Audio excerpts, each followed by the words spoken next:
What's up, guys? Welcome to episode 1 of Beyond the Yellow Tape. Thanks for coming back. If you saw episode 0, if you didn't and it's your first time here, what's up? My name is Julian. We got magic on the beats. So let me just jump into it, right? All right. So as I talked about last week, there's many disciplines of forensic science. There's criminalistics or trace evidence, the one I'm in. There's toxicology, which is like blood alcohol levels, poisons. There's DNA, which is bodily fluids. There's odontology, teeth. There's anthropology, which I believe is kind of a lot about bones. There's entomology, which I believe is like insects and bugs. A lot to do with decomposition. Pathology, which I believe is diseases in the blood, in the body, how they get there, what they do, and everything like that. And again, I want to do a deep dive into each one, of course, but that'll be in the future. So yeah, so last week I also talked about the CSI effect and how it brought a lot of people to the field, but they had a false conception, the right word? Conception. They had a false image of what the what you really do and how your maybe daily routine might go and just how the life of a forensic scientist is. So I think I just want to talk about like what forensic scientists actually do. And I had someone tell me this and I thought it was really nice. They said that the forensic scientists or the analysts, whatever you want to call us, we collect, analyze, and interpret evidence. And I thought that was perfect, personally. So collection, first and foremost, just collecting the evidence at a crime scene. You got fingerprints, bodily fluids being blood, semen, saliva, vaginal fluids. You have fingerprints, bodily fluids, hairs and fibers, paint specimens, glass, a lot of stuff, a whole bunch of things that you can collect at a crime scene. And don't think that because you're not at the crime scene, you're not collecting evidence too. If you're in a lab and someone hands you over the package that you're to receive with the evidence in it, you're to collect any, you want to find out any type of evidence that may be on that garment, maybe on that piece of whatever, whatever. You could find fibers on the blood, probably not fingerprints on the garment, but I guess that's very like trace evidence heavy, maybe not speaking to those who do DNA and toxicology, but still, it's still a form of collecting. I guess the crux of our job, what we really want to do, or we're really getting paid for, if we're getting paid at all, is to analyze. Analyzing is the laboratory section, the part where I guess we shine, where we're really just analyzing the sample. I say that like 30 times, I know. So a lot of people might think that because of shows, a lot of people might think that you just take your sample, put it in the machine, get an answer out, solve the case, case closed, go home, do what you gotta do, right? Nah, it's really, I believe that it's really all about sample prep, because there's very few situations where you can just take a sample, insert it, or put it on a machine under, inside, around, and then get an answer. 9 times out of 10, you're gonna do some sample prep. You're gonna put your sample in a solution. You're gonna heat up your sample. You're gonna turn it into a solid. You're gonna do something to it. And then you're gonna, introduce it to your instrument and do whatever you gotta do to it.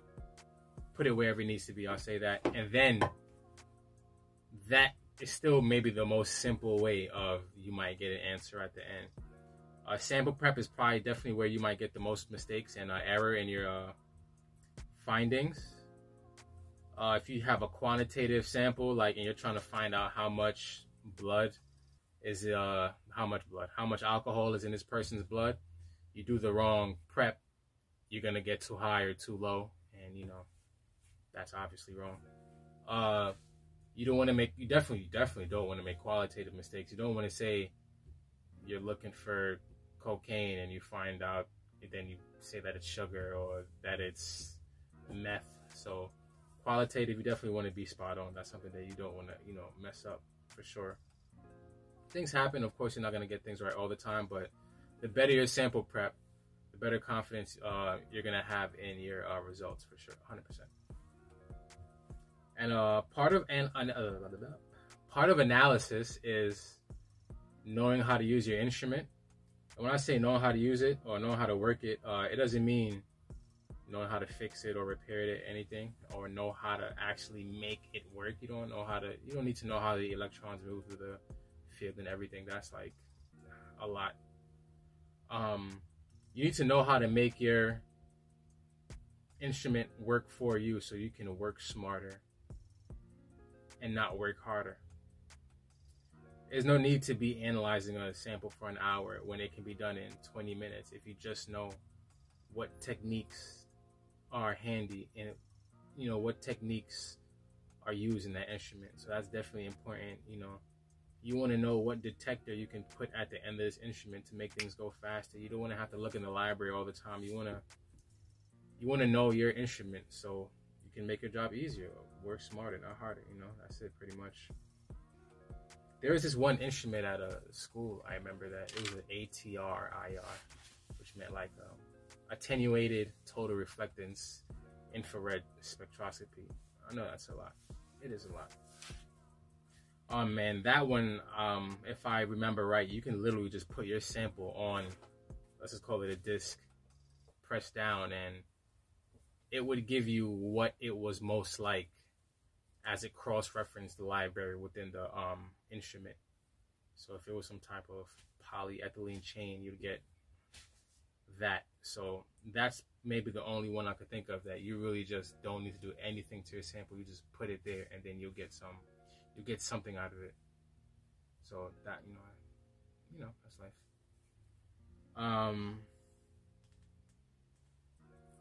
Yeah. And lastly, I would say that our last thing we do is interpret in just breaking down all the things we know, all the things we've seen, all the results we've gotten into simplest form, so that people who may not be as scientifically literate as we are can understand what we're saying. For example, I know criminalistics jargon is not too much. I definitely feel like a person who didn't go to school for this is, who's not in the field for this, I'll say that. They can definitely understand some of the things I'm saying.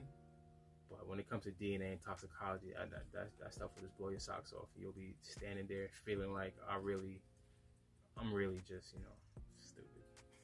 Me, not y'all, me. And I guess, for example, I know a lot of times scientists are called to testify in court hearings, and that's when we really have to break things down for the juror, the judge, the lawyer, police officer, and make it simple, make it understandable. So when they talk about DNA, and talk about those 13 loci that have to match, I don't know if it's 13, the loci, that is it 26, that have to match for the DNA, and say, because you're not allowed to really say you get a match, you shouldn't, that's like a no-no. People might say something like, given the population of Earth, what's the population of Earth? How many people on the planet, Josh? There's about 7.8 billion people on this planet right now. 7.8? 7.8. You want to fact check that? We can fact check. All right, we'll see. We'll see. 7.8. So he says. So someone can say, given the population of this planet, the probability of finding someone else with these set of matching loci, the probability of that is is astronomical. So you can say, if it probably give you some crazy number, but you can say that it's 1 in 2 Earths or 1 in 10 Earths. And if it's 7.8 billion people, as Josh said, then 1 in 10 Earths is, the chance of finding 2 people with matching loci like that would be, you would need to have 78 billion people on Earth to find 2 people with that same DNA profile. And we know that that's really astronomical. So, that makes sense, We're just, when it comes to interpretation, we're just showing that we know what we're talking about, that we have confidence in our results, and we're able to portray that to you, what we've done. Our work is backed up, and if anyone else wants to do make sure our work is reproducible. There we go. If anyone else has any claims, thinks we did it wrong, they can also do it themselves.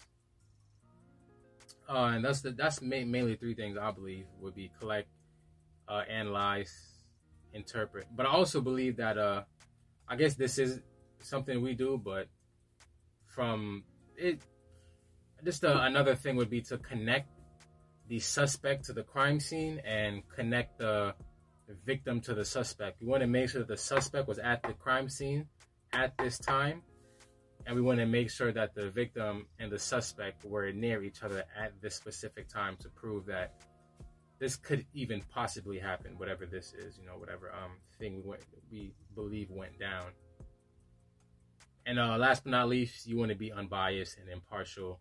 You don't want to have any stake in this. You come in, you want to eat whatever job you're hired to do. You just want to spit facts. You don't want to, pick any sides. You want to do any of that nonsense. So facts only.